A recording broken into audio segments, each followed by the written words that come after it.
のみにリングがついている意味は？はい、僕らはですね、日本ではですね、2種類ののみを使って、仕事をしています。で、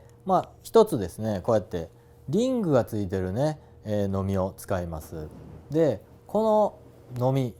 しっかり、適切な位置に、リングがついていないとですね、こう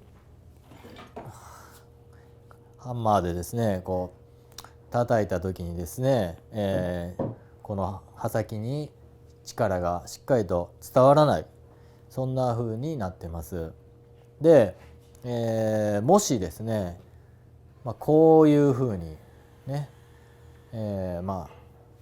本来、リングにね、リングにかぶせるように、木がかぶさるように、使うのが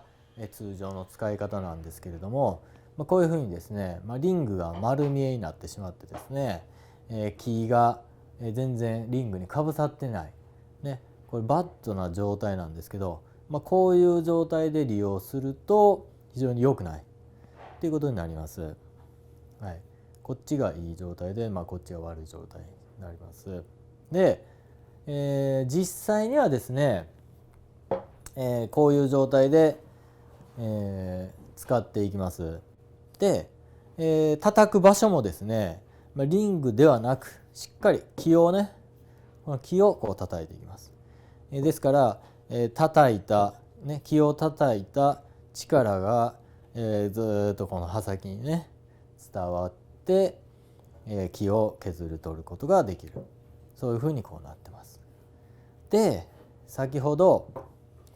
見せたこういうふうなね、木がリングにかぶさってない状態で、こう使うと、ね、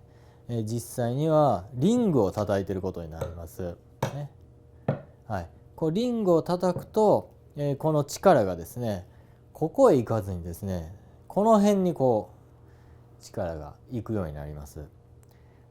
最悪の場合、この状態でこう使っていると、